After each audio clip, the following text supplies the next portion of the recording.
Aesthetic photoshoot করে নিলাম। আমি অত ভালো পোস্ট পারি না, বাট যখন মনে হয় একটু ছবি তুলি, আমি মানে জায়গা ভাল লাগলে মনে ধরলে আমি ছবি ধাপধুপ তুলে ফেলি। তারপরে এই যে মামা ঝালমুড়ি বানাচ্ছিল। আমি জানি না উনি ঝালমুড়িতে কী এমন জিনিস ইউজ করছে যার জন্য আমি ওনার ঝালমুড়ির প্রেমে পড়ে গিয়েছি। বাট আনফর্চুনেটলি টাইম এত শর্ট ছিল, আমি সেকেন্ড টাইম আর ওখানে যে ঝালমুড়ি খেতে পারি নাই। তারপরে নিজেরা ওখান থেকে ঝালমুড়ি ছোলা খেয়ে বাসার জন্য পার্সেল নিলাম। আর ওই দিন হিন্দুদের কি জন্য ছিল, আমি যখন যাই বাড়িতে তখনও দেখেছি রাস্তায় অনেক হিন্দু মানুষদের, এবং আমি যখন ঝালমুড়ির ক্লিপ নিচ্ছিলাম তখনও দেখলাম যে অনেক হিন্দু মানুষ, এবং ওদের হাতে একটা মূর্তি ছিল। তো ওরা হচ্ছে শাড়ি হয়ে মানে শাড়ি বেঁধে যাচ্ছিল, ওটার ক্লিপও আছে, আমি অ্যাড করে দিয়েছি।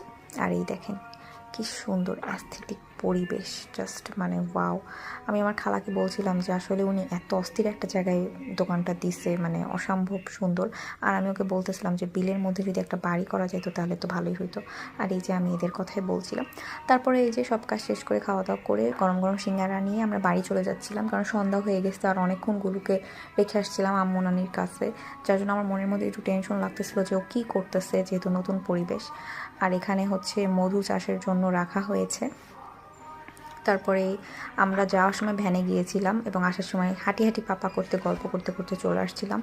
আমার হাঁটতে অনেক ভাল লাগে, গ্রামে গেলে আমি হাঁটি। আর এখানে হচ্ছে যাওয়ার পর আম্মু খুব সুন্দর করে আমাদের জন্য চা বানায় নিয়ে আসে।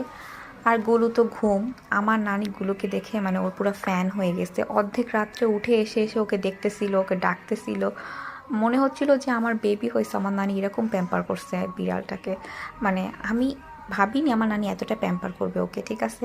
আর আমার গরুকে যদি আমি যদি ডাকি আয় আয় আয়, ও আসবে না, বাট আমার নানি ডাকছে আর ও চলে আসছে। তারপর সকালে প্ল্যান ছিল যে আমার নানার গোরস্থানে যাবো, যেহেতু আমার নানা বেঁচে নেই। ভেবেছিলাম নানাকে দেখতে মানে কবরস্থানে যাবো, কবর জিয়ারত করতে, বাট সকালে দেখলাম ওয়েদারটা কেমন যেন একটু বৃষ্টি বৃষ্টিময়, অনেক মানে ঝড় বাতাস হচ্ছিল। তারপর আর বের হইনি। দেন নীতিকে একটা টেক্সট দিয়ে আমি ঘুম ঘুম মানে ঘুম একদম, মানে 9টা-10টার দিকে উঠছি, নাস্তা টাস্তা করছি, সেইগুলোর ভিডিও ইনশাল্লাহ আগামীতে শেয়ার করছি আগামী দিনে। আজকের ভিডিওটা এখানেই শেষ করব। আপনারা অবশ্যই জানাবেন যে কেমন লেগেছে আমার ভিডিওগুলো। আমি জানি ভয়েস ওভারটা একটু এলোমেলো ছিল, ইনশাল্লাহ শুধরে নিব। আজকের ভিডিওটা এখানে শেষ করছি। আল্লাহ হাফেজ।